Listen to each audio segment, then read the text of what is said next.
He rules. Okay. Okay. I'm calling the meeting to order and welcome. Thank you for being here tonight for our park board meeting. Um, Calling roll, we're all here. David Hertz, Phil Kane, Jake Shockley, Here. Carla Krebs here. We're all here. Because our secretary, Kim, is not here tonight. So we're kind of covering for her. The approval of the minutes. Do we have any discussion or concerns about the minutes from our last meeting? And if not, can I get a motion to approve the minutes? Motion to approve. Second. All those in favor say aye, please. Aye. Aye. Thank you very much. And then, do we have any questions for Matt or comments concerning the claims that were turned in? And if we do not, then may I have a motion to approve the claims as submitted for the month of January? So moved. I'll second. All those in favor say aye, please. Aye. Aye. Okay, new business. Well, do we have any old business first? Nope. Okay. I don't. The new business is, the first thing that we need to do is the election of our president and vice president. Somebody need to nominate. At this time, yeah, if you have nominations for president. I'd like to nominate Carla Krebs, President, Parks Board. I'd second that. All in favor say aye. Aye. Aye. Aye. Okay. Vice president. We do that one, Dave? David, would you like to be vice president? No. Okay. I would like to make a motion. I'd like to nominate Phil Kane to retain his Second. position as vice president. I All think, those I in think you're favor, supposed to wait until she finishes this. all those in favor, please say aye. Aye. I didn't want you to turn it down. Okay. All right, so that was easy. Thank you for your cooperation. The Jefferson County Soccer Association contract, Mr. Woolard. Yep, so board before you, you've got the lease agreement contract that we have in place with Jefferson County Soccer Association to utilize Rucker Sports Complex for their soccer activities. As you know, soccer is not a program that we offer because Jefferson County does such a good job with their program. There's no need for us to impede on their progress. So what we do instead of that, Brian Stockleitman's the one who runs that, and we do lease out the field to where we mow, maintain it, take care of all utilities, insurance liabilities, everything, and then in turn he lines the field and then does operate all of his programming for the spring and for the fall. So this right here, what you have in front of you, is the lease agreement that we had in place last year as well. It has been updated to account for 2023, but no monetary changes have been made, nor any duties or responsibilities for the lessee or the lessor on these. So their season typically begins and runs about April-ish to October, give or take some breaks throughout there. But as you'll see kind of throughout, that is how the document reads there. Board, do you have any questions on how this agreement shakes out? Did you say that we pay for the insurance, or do they pay for the insurance? Yep, the only thing that they pay are those two fees that you see there. So $1,000 and then the $2,000, and one's for the fall and one is for the spring.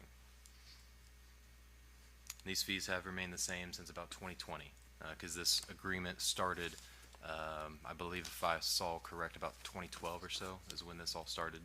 And they steadily increased for just a little bit, and then we haven't increased since 2020. But So is the insurance just part of an umbrella policy? yes, yeah. So there's no just- separate premium or anything? Correct. And that goes the same for utilities and such. That's kind of a lump sum for all of the sports complex. It's not broken down into specifics. But I compiled some of the data today between staffing, your basic repair, maintenance, utilities, insurance, about $130,000 to maintain sports complex this past year. The entire complex. The entire Yes. complex. Baseball and everything? Yeah, that's baseball, football, softball, soccer, the whole thing.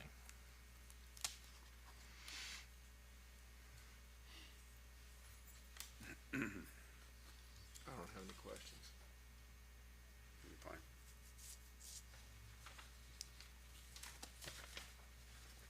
more questions? Nope. Is it still Brian Socklavin, or who's all in Yes. charge of JCSA? Yes, he's still the lead on that.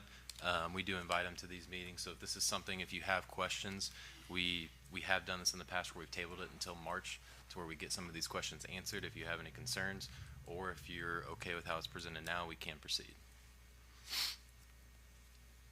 I'll make a motion. I don't have any questions. I I mean, think he does a good did it job. run, did it rain pretty smooth last year, if you don't have any? I'll second, Phil's motion. All those in favor say aye. Aye.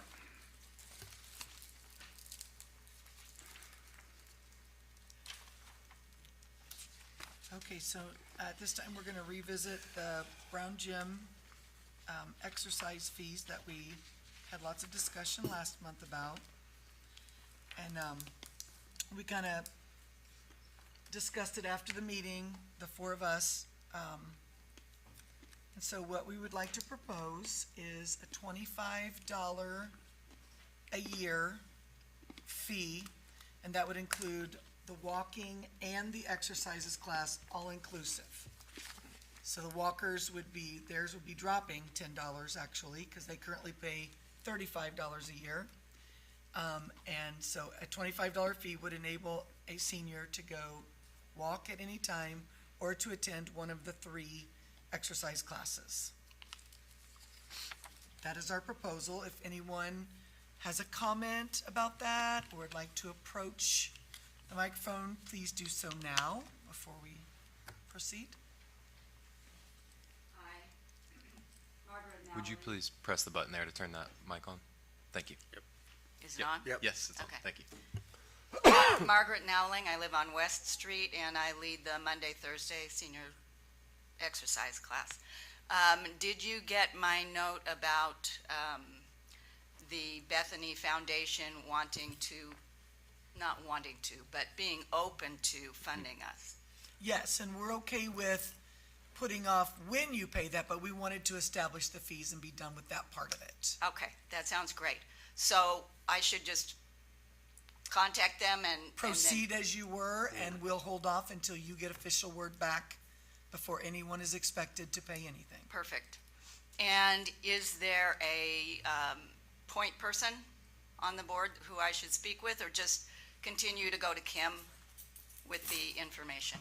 You can continue to go to Kim just because she's more accessible. Okay. And then she communicates with me right away. Okay, great. All right. Thank you. Thank you. Thanks for being here. Okay, so I would like to make a motion that we set the fees for the senior exercise classes and walking combined at $25 a year. Seconded. All those in favor say aye. Aye. Okay, thank you. And the next thing we're gonna talk about is a few, resolution or ordinances for some naming of some of our park properties.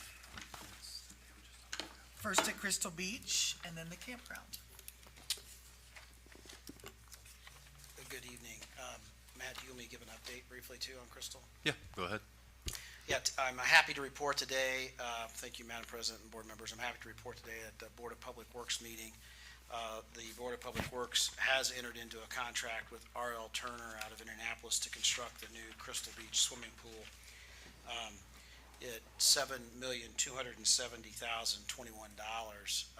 We did an extensive value engineering process over the last 30 days or so. We had a great team of designers and contractors rolling up their sleeves so that we would not take away the amenities that the community so much desired as part of the pool. We worked through a number of things, what I would call below the ground, to get to there, and looked at not just first cost, but operational costs as well, as it related to the filter system and some other things. So we're really excited about this, and one of the major reductions in the cost was delaying the pool to be opened until May of '24. We had tried to get a short window in the late fall, late summer, early fall for 2023, but we were able to save $460,000 by delaying the pool opening until May of 2024.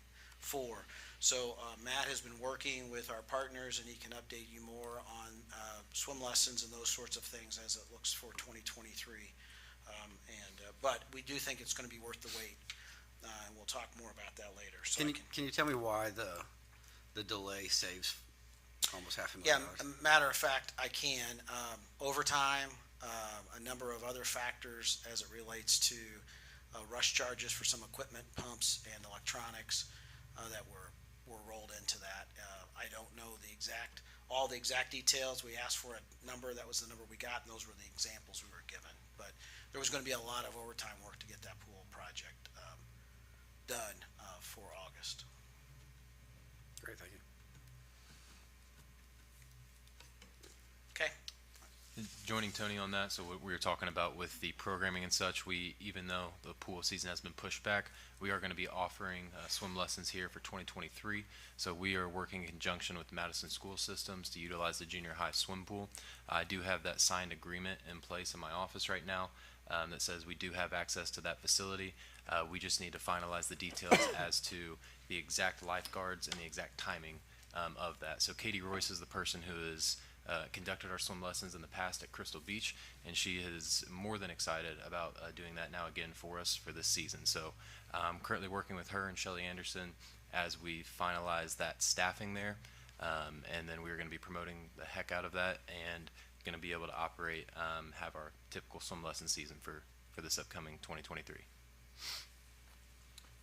Tony, can you give me us a high level of some of the amenities that the pool's gonna acquire that came down to the final plan? I was part of one or two of the initial meetings, but what's the things to look forward to with the pool? Yeah, sure. So the drawing over here to your left will reintroduce diving to Crystal Beach with 2 diving boards and a diving well.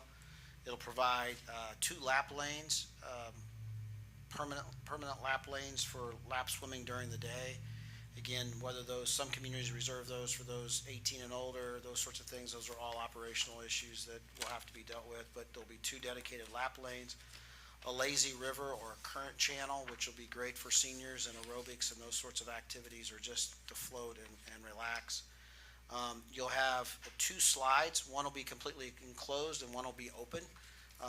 That'll be there to your right. To the far right, you'll have some activity tables that'll be accessible for all. Those who are handicapped or small children can play in water at that height if they are in a wheelchair. We'll have some play equipment in a 0 depth grade area, along with some other splash elements that kids love. And then finally, there to your right, along the edge of the pool, will be what they call a wet shelf, or an area that will have lounge chairs for adults to enjoy the sun and the pool and watch their kids play in the splash area. So again, as we talked, a few of the sunshades that we had talked about did go away as a part of this plan, but there's a lot of shade there now, and we're planning on planting some additional trees as well to help with the shade and look at dealing with some of the shading issues a little bit differently than what was originally planned. Thank you. Were we still able to keep like the new fencing around the concession stand? Actually, we're showing no fencing at the concession stand. At the end of the day, it was a need that we talked with from an operational perspective. It's not required, and so Okay. we actually eliminating that silver fence. We will have the pad. We have, I think there's 6 or 8 picnic tables that are scheduled for that zone. That'll be new, as well as some amenity exterior upgrades to the concession stand, guttering, a new access point for them to take deliveries easier.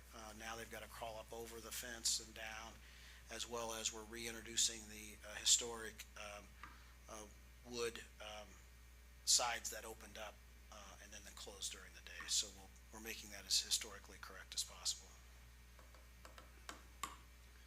We were looking for some help with some financing. How did that go?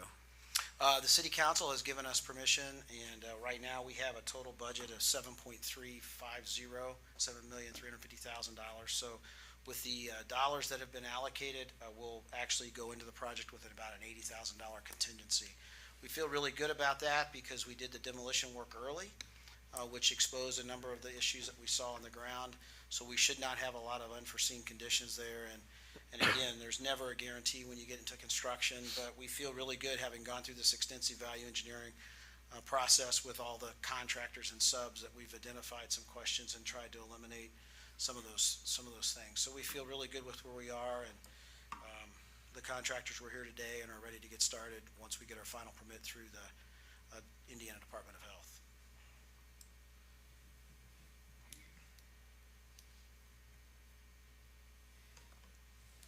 Good, we got public comment in the back there. Anybody else up here have a question? I see your hand, but normally we have a time at the end that we allow people to come up instead of just the constant, back and forth. So at the end, I'll be happy to open it up for any questions that you might have. And Tony will still be here to answer your question, okay? All right, do we want to do our resolutions? Yep. Ready? A resolution of the City of Madison, Indiana, Parks Board, naming the Crystal Beach Pool House second floor event space after architect Frank Baldwin Hunter, and rename the pool to the Crystal Beach Aquatic Park.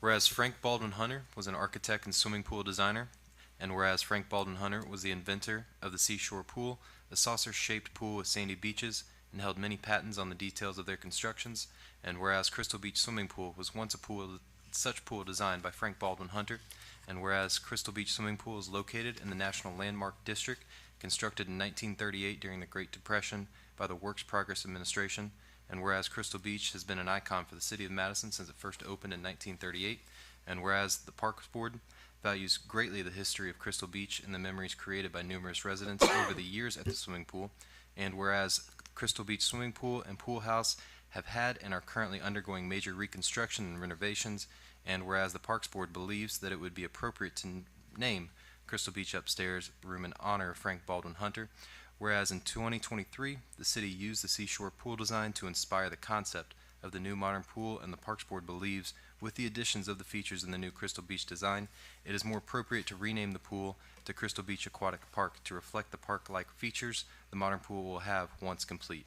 Whereas the aquatic park features include new slides, diving board, water play structures, lazy river current. Now therefore be it resolved by the City of Madison, Indiana Parks Board that the upstairs event room of the Crystal Beach Pool House shall be named the Frank Baldwin Hunter Hall, and the Crystal Beach Pool to the Crystal Beach Aquatic Park, adopted by the Board of Park Commissioners of the City of Madison, Indiana, this day, February 2023. Okay, can I get a motion for this resolution of naming Crystal Beach Pool, Crystal Beach Aquatic Park, and naming our event space the Frank Baldwin Hunter Hall? So moved. I'll second. All those in favor of the new names, please say aye. Aye. Aye.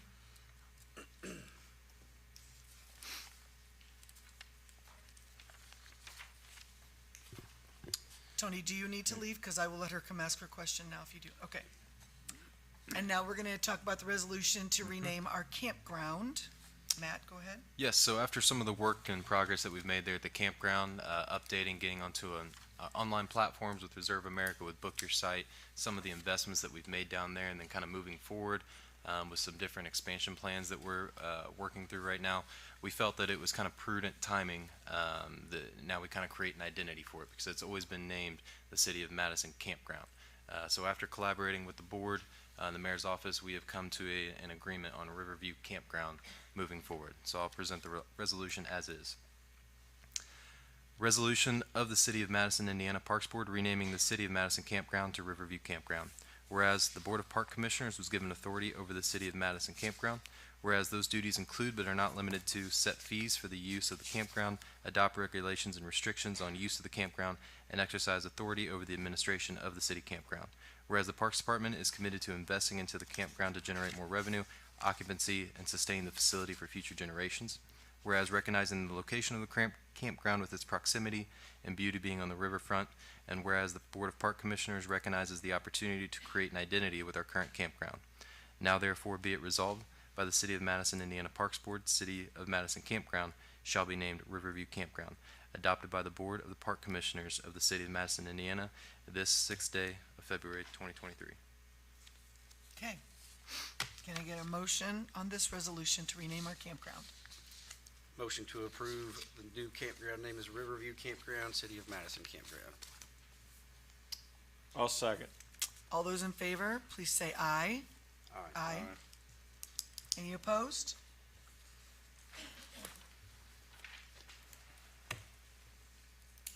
And now Matt is going to discuss with us the Crystal Beach Gateway enhancements, the things that lead into the pool, and some of the improvements that we're going to make as you enter Crystal Beach. Yeah, we've been doing a lot of talking about the work that's going into Crystal Beach and the hall now, rightfully so. Those are going to be fantastic amenities for the city of Madison as a whole.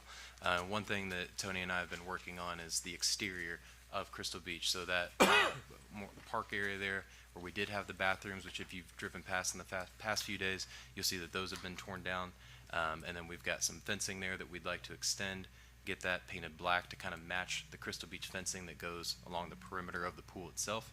And then updating the basketball goals there, your backboards, rims, nets, the concrete work there, getting that restriped to match with the original paint color scheme that they had down there. And then including some benches, some bike repair stations, water fountains and such. So all in all, we're looking for this to be about a $50,000 project. The Parks Department is going to invest in to uplift to have it match with the rest of the Crystal Beach renovations that we're currently going through.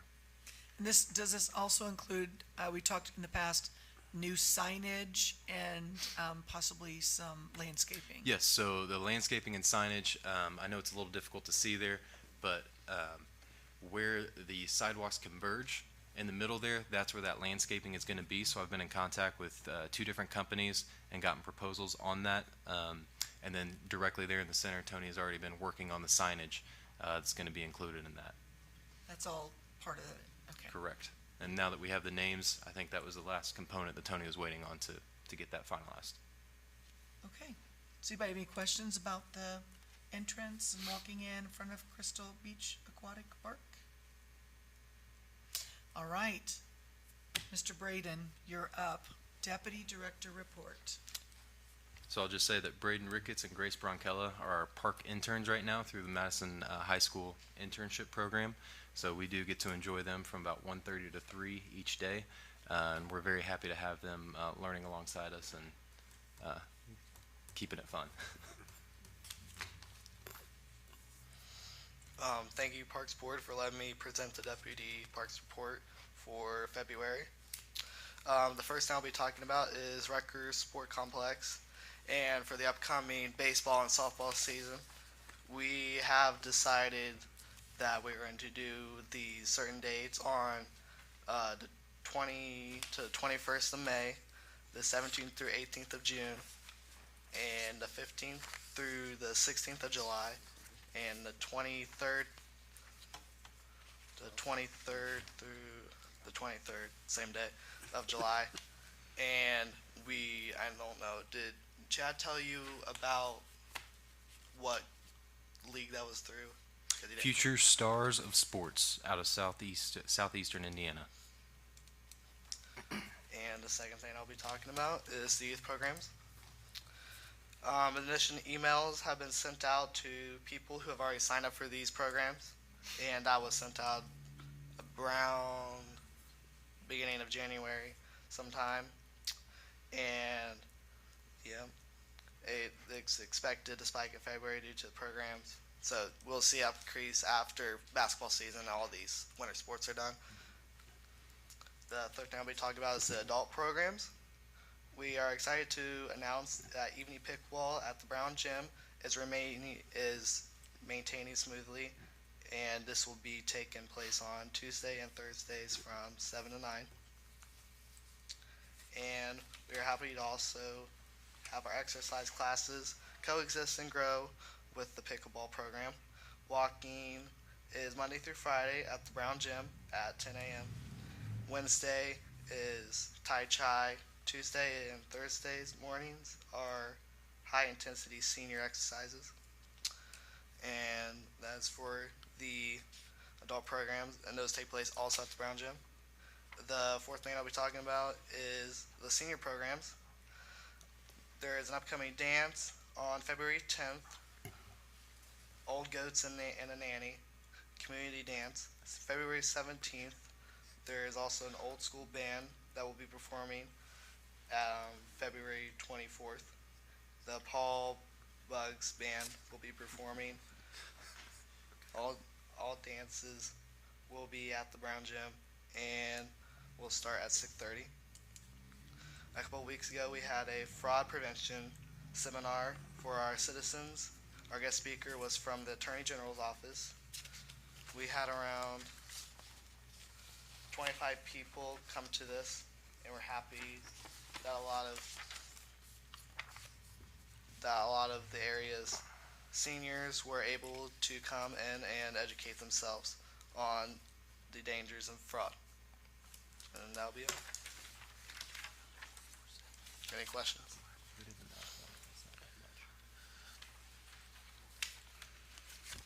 No, thank you, Braden.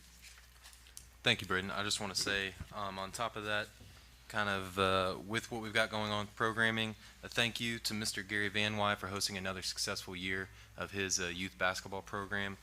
We did have both girls and boys teams participating in that, and then we were excited to bring that back down to the Brown Gym, where it's been a few years since we've had that. So in the future, we're looking to see that we can still potentially participate in that while still hosting our own sort of programming, kind of like we did in previous years. But we are excited to still continue to have that, and that he's still hosting those leagues. Matt, quick question Go on ahead. that. First of all, Golden Shamrock Award winner, Gary Van Wy, right? How many participants were there in that league? Because that's usually really popular. I know we personally had 3 girls teams, 2 boys teams. Overall in the league, they've got upwards of 20. 20 teams in the league. Teams. That's awesome. Mhm. And then on the travel baseball tournaments, Mhm. sign-up's been going on for that, and what's the response been for those days? Yeah, the future stars of sports, they're the ones that are they're running those signups. They're just going to use us, kind of how Jefferson Soccer uses us as a facility rental. So I expect to be in contact with them as they start to promote this and hear the kind of reception and feedback that they're getting. Because I'll be very curious to see what people are saying when they say, hey, we're hosting this at Rucker Sports Complex. Because I know it's been some time since we've had steady, consistent tournaments and such there. So that's something we'd like to continue to have. And I just want to clarify the names of our senior classes because one is called the seniors class and the other one is called the active seniors class, not the high intensity that was in the report. I just want to clarify that. I believe that's what we had Because- outlined in the letters. Okay. Yes. I don't know, you mentioned it in a message today, actually, that we're going to start heavily promoting the youth sports programs, get that out there. Yep, so something that you all have in your packet there are 2 graphics. So this is going to be a trifold. The Parks Department is going to be producing here quickly. The Communication Department, Hannah and Keeley, have been actively working on this. So we expect to have this finished by the end of the week. We're going to start promoting that, getting that out there to the different schools, businesses and such. I know Braden and Grace have already taken some flyers and such to the different schools.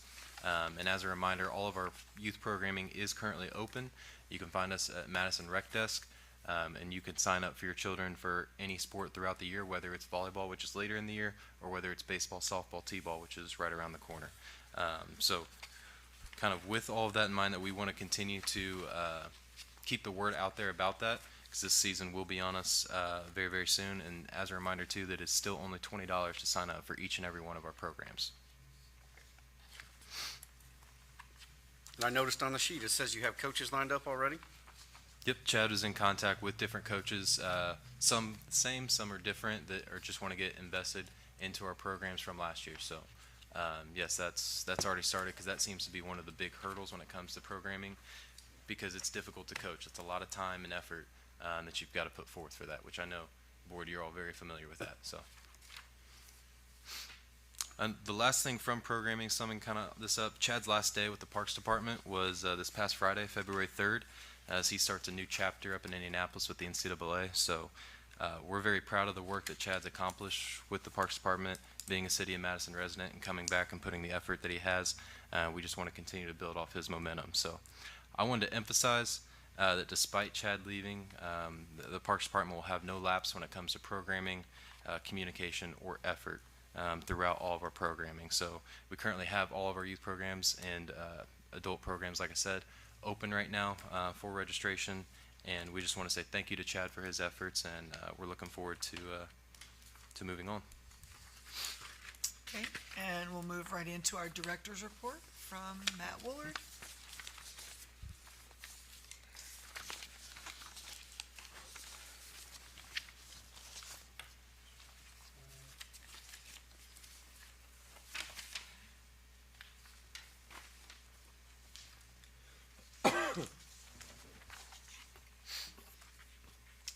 Thank you, Board. For the city campground, so we opened up at the beginning of the year, still utilizing Book Your Site, Reserve America to find us. Through January of 2022, revenue is up 18%. And Doug came in today to speak with me about it. He was looking up at all of our premium weekends, so those 7 weekends that we outlined throughout the year, where we have increased stay money, basically because we know that those are going to be our higher occupancy days.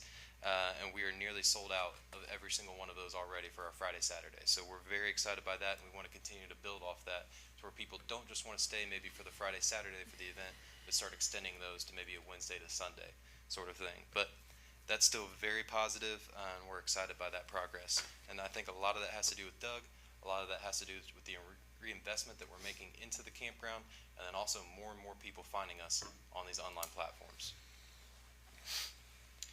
For some of the projects that we've got going on, kind of quickly highlighted on Oak Hill. So if you've had a chance to drive through that neighborhood, you'll see all the work that's been going on there.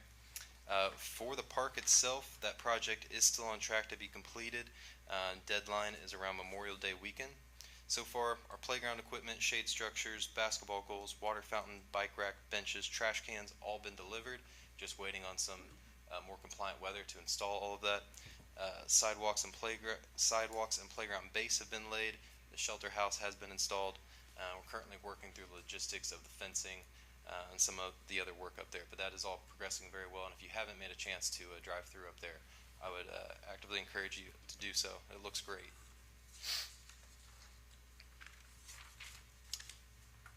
Another project that we are starting, we're very excited about, is with Gaines Park.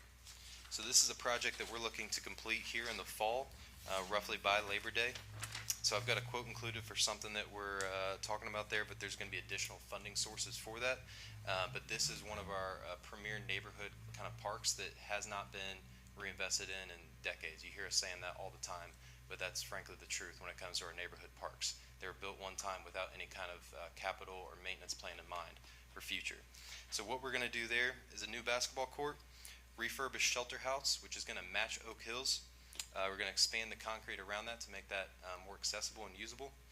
8-foot sidewalk that's going to go down the middle for accessibility. New fencing including a gate that goes through the front there so a child can't run out onto Broadway Street. Historic signage. New playground equipment that's going to have the pour-in-place rubber, just like we have at Hargan Matthews and then at Oak Hill. And then a stage there in the back left-hand corner that's going to be for community gatherings. So this is a place that we want to continue to utilize and really reinvigorate that space and make that another one of our vibrant neighborhood community parks. Still in tow with parks, Hargan Matthews. I want to say thank you to Marcy Jones and the Cookie Capers. They've been working on selling some cookies to raise funds for a shade structure down there. So they've raised about $4,000. We've got a couple other partners that are interested in contributing towards that project. So our rep from Game Time Solutions, Jeff, him and I took a walk down there the other day to basically outline that, and we're going to work through some different project guidelines for that to see what we can come up with. But we're very excited about that partnership and that donation from all the cookies that they sold with that. So thank you to that group. Last thing, because we've been talking a lot about programming with Rec Desk. Carla got to sit in on one of these meetings that we had with the communications department on some of the updates that we need for that. So we are maintaining with Rec Desk. Things are going well with that, but we wanted to give it a facelift, make the website itself just a little bit more interactive. So we've been doing some research with other communities, how they operate their Rec Desk pages, and we've already implemented some of those changes. So as you get on there for some of your programming, if you're just doing kind of casual browsing, seeing what we offer, let me know some of the feedback if you like some of the changes that we've made or not. A lot of this has to do with just cleaning it up and making it maybe one less click, two less clicks to go find something, implementing new pictures, new newsletters and stuff at the bottom, just making it easier to read and access.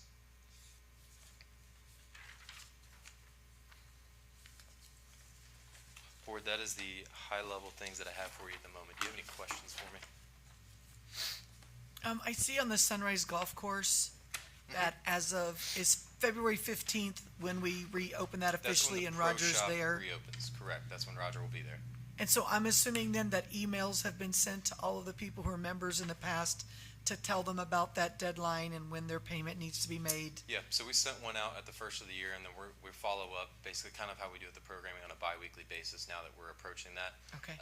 Because as the pro shop reopens, it needs to be either you pay for your season pass or you pay for your green fee and cart rental that day. It should not be I'll get that later on down the road. It needs to be you pay as you're playing, or you just go ahead and get that unlimited pass. Okay, and then can you talk a little bit about the donation that was received in honor of Birch Johnson, like what that entails? Is it designated for something specific?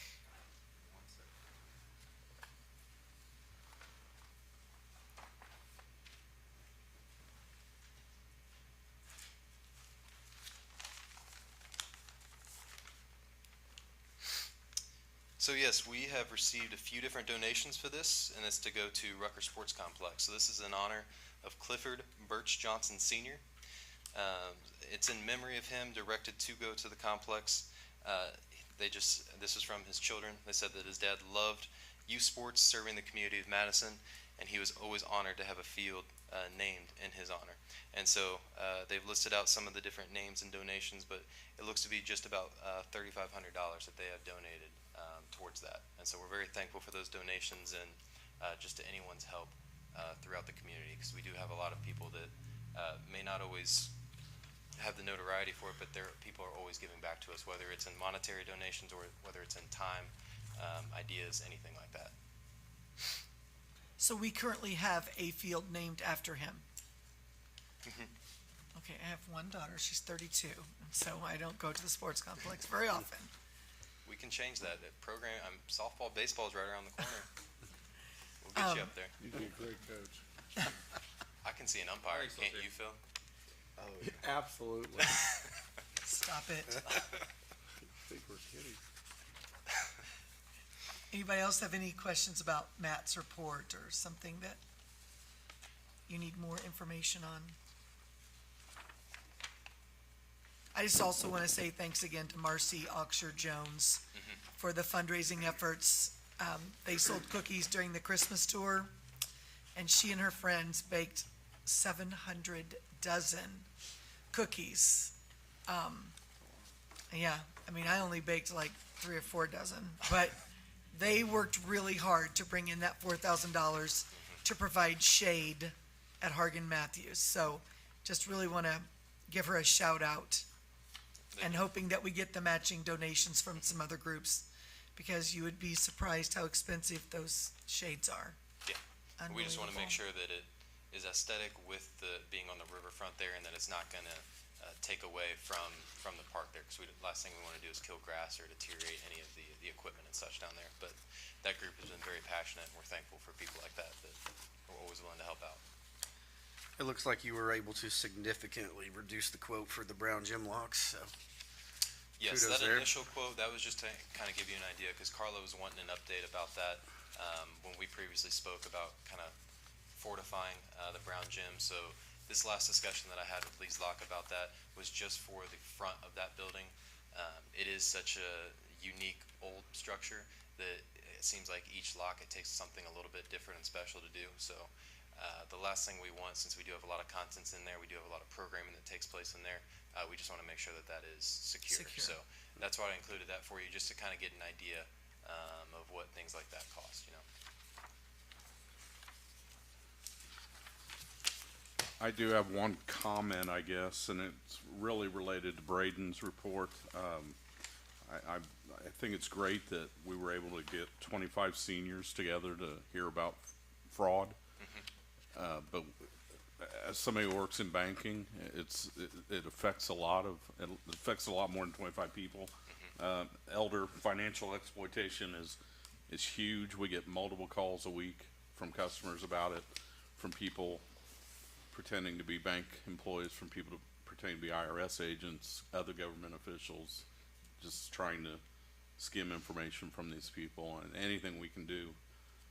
And, you know, I'd be glad to go down wherever they gather and talk to them about it, just to keep it in the kind of front of their consciousness about it. But it is huge.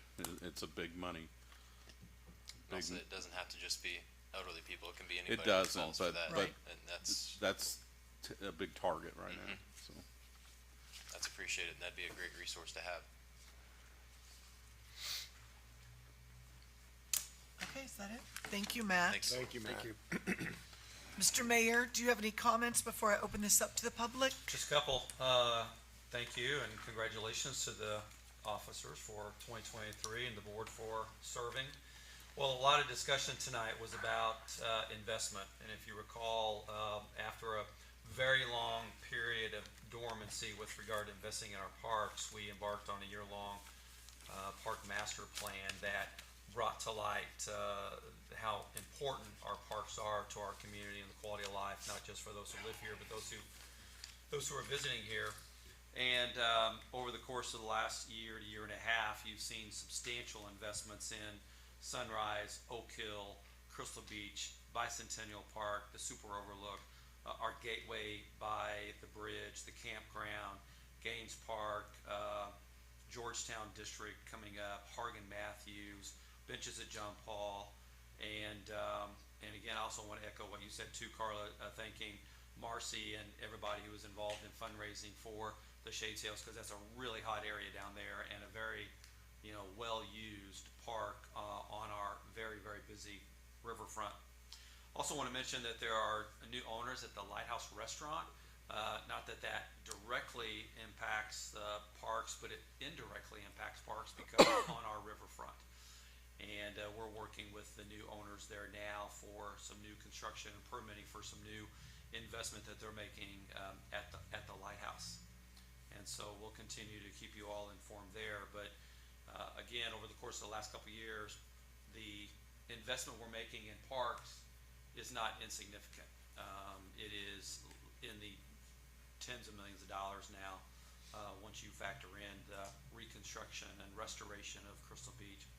And then the investment in programming, growing programming 22% in 2022 was an ambitious goal. And then I've already asked Matt, are you sure you can do another 20% on top of that? And he assures me we can. But our programs are invaluable for all age groups across the community. And again, the work that your predecessors, my predecessors have done for parks has not gone unnoticed. And the next several years are going to see terrific results and dividends from our parks.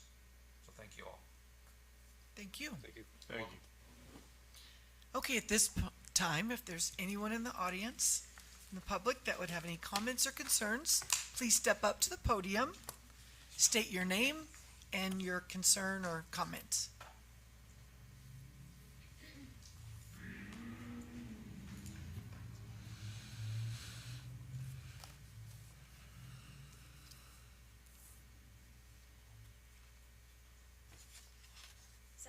It is, yeah, because the red light was on, it was on when you walked up. There you go. Well, what I have to ask is almost irrelevant now. It's been too much water under the dam, but my concern was when they were talking about Crystal Beach and the 7.4 million and already having 7.3 million raised. My question was, what is the breakdown of that money? where does that money come from? I think the city was or the county was mentioned, but it was very unclear as to what money is coming from where. My concern is that the city not go into debt without having any way to pay for these things. It's wonderful to have all these things, but you have to pay for them. And, you know, my family was in business for themselves all my life in Louisville, and my brothers were in business for and you have to have the money for these things, unless you plan on going into debt and paying a lot of interest, which may be the case, I don't know. But my question, as I said, was, where will this close to $8 million come from? I'd like a little bit of breakdown. Well, I'll happy to answer that, because that's been a discussion that's been ongoing for probably about a year as we've worked on what do we do with a pool like Crystal Beach. It's important to the community that is essentially, outlived its useful life. There are primarily three sources. I'm not sure if you mentioned Mary Ann, who you are. If you, I'm sorry, Oh, I yeah. probably didn't. Mary Ann Eaglin, welcome to our park Thank you. board. There are essentially three sources. The City of Madison was a recipient of about $2.7 million of American Rescue program money that we had appropriated through City Council, $1 million toward the pool for that. There are I should say, we're not quite ready to announce the sources, but we do have significant financial support for Crystal Beach that's about to be announced. And then the city also had approved bonding for about $4.9 million because of working through the state of Indiana, Department of Local Government Finance, State Board of Accounts, and through City Council appropriations process. We were able to do that without any increase in property tax rates. Has the interest been announced on that 4.9? Yes, that was closed at the end of the year, and it was around 4.8% maybe over 20 years. So we're investing in a pool that's going to last 50 to 75 years. So we've brought in several sources of it so that it would not be a financial burden on the community.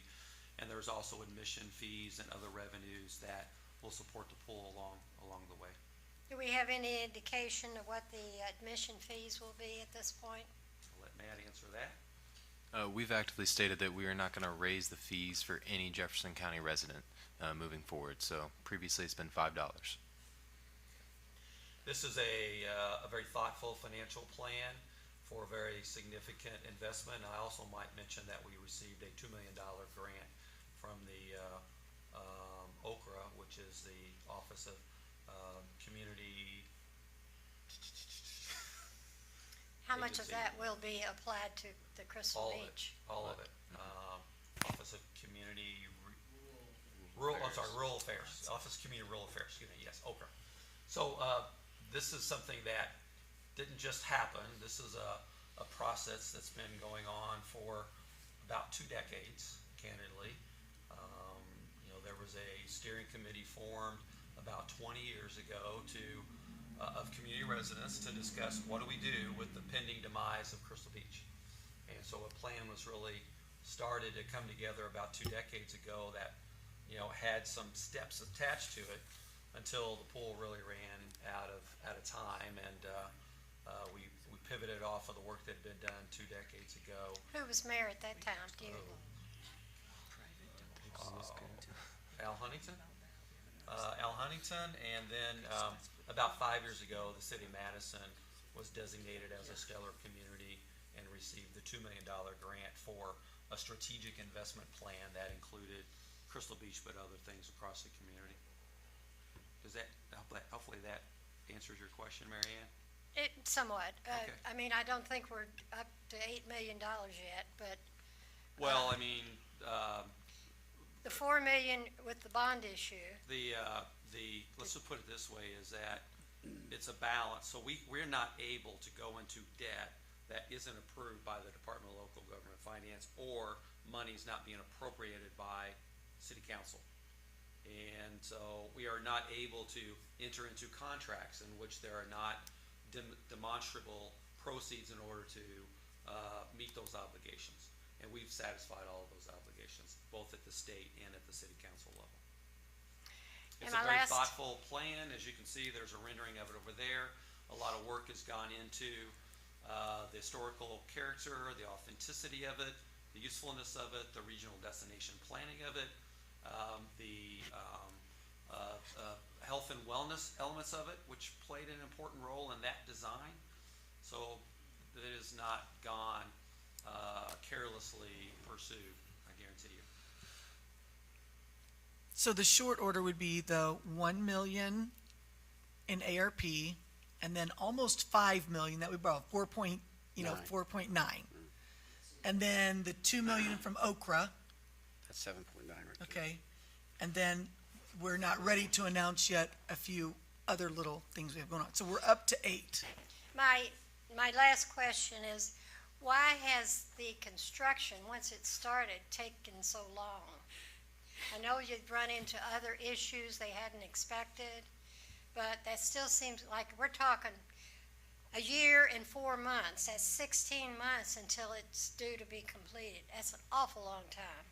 Well, I mean, in this environment, it's, we needed to give ourselves enough time to do it, but also create some cost efficiencies there. In this economy, we're dealing with supply chain issues, labor constraints. What the job of us is to transfer that risk of construction onto a third party. And that's why you have to go through a really elaborate, thoughtful design, engineering, remediation, approval, permitting process, financing plan, and then the final approvals for the design. A lot of consensus building over a long period of time. And for a project of this scale, it is really not that long. And candidly. what guarantees are in place that this project will be completed to the city's satisfaction? Well, we have a contract, for one. It's bonded, so there's a payment and performance bond that the contractor has to provide. This is a highly qualified contractor that specializes in this type of construction. So it's not just, anybody throwing a bid together. There are milestones in that contract that they have to achieve. Otherwise, the payment and performance bond would be at jeopardy. And there's liquidated damages if they don't satisfy it. So we do literally tens of millions of dollars of construction projects all across the city. We're very familiar with this type of construction and contractual environment. We have architects, engineers, mechanical engineers, owners' representatives, and inspections that happen along the way. Sounds good. Thank you, Mary Ann. Thank you. Hopefully we'll all be proud of it when I it's think complete. you will be as proud of this as you were the other pool when it was really in the height of its life. Thank you very much. Thank you. Mary Ann. Tony, something to add? Yeah, I was just going to say that tomorrow night at the city council meeting, for those who would be interested in attending, we have more announcements to be made on Crystal Beach and a further update. So for those in the public or the commission here, feel free to join us tomorrow night at Crystal Beach. At Crystal Beach, come in. Second floor, the elevator works, and It's fully ADA accessible, which was a primary goal of ours, and year-round space that hasn't been available for a couple of decades. So we're bringing back to life something that brought a lot of life to the city of Madison. Hi, I'm Jan Vatrus. I have a different question. I was a little late, so you may have already addressed this, but when I was at the Christmas concert of the community band, they announced they would begin rehearsal again in February. Have you got some announcement of when they are practicing and putting out some information about everybody is welcome and what's going on? I've not heard any information regarding practice times or schedules or anything of that such. Okay, because they normally practiced at Brown Gym at Tuesdays at 7 o'clock, and I believe that's now pickleball time. When they do practice, it's down in the basement. Okay. So that doesn't interfere with pickleball, but I haven't talked to anyone from that. Okay, well, that's something that is very popular programming that you guys should take credit for. So we need to make sure that we get that word out to everybody that the community band is open to everybody. We've got professional musicians and kids in the 5th grade, and it's a really fabulous opportunity. So we don't want to lose that as far as part of our Parks Department. Thank you. Thanks, Jen. Yeah, thank you, because I just learned something new. I didn't realize that the community band was under the Parks Department, so now I know. Say? I didn't realize that the community band was part of the I'm not aware it parks. is either. I mean, if there's an organizer of community band, it'd be great if they would help us promote them. Jan, who is the person that you, the contact person, do you think, for the community band? Because we were under the impression that we just supply the place for them to practice, but they're not part of No, our it is- programming. We really tried hard. We organized it for the bicentennial. Bill Kendall, Charlie Schnabel were two of the big folks that helped organize it. Bill Kendall is currently the conductor. Mark Johnson was before that, and Okay. he was a city employee. But we tried to make sure that it had a permanent home, and it was getting $1,000 a year for music and equipment from the Parks Department budget. So if that is not happening, we need to readdress that. But yeah, we wanted to make sure it continued as an ongoing thing, and that the Parks Department, which was trying to do more programming besides just sports, that could take advantage of this. So when we organized it for the bicentennial, we wanted to make sure it had a home, and at that time, under Mayor Armstrong, and then continued under Mayor Welch, it was part of the Parks Department. Okay, So, Thank you. Thank you. all right, our next meeting for the Parks Department is Monday, March 6th at 5 o'clock. And I hope to see some of you tomorrow night at Crystal Beach at 5:30 for our city council meeting in the new room upstairs. Can I get a motion to adjourn in a second, please? Motion to adjourn. Second. All those in favor say aye. Aye. Aye. Thank you for joining us.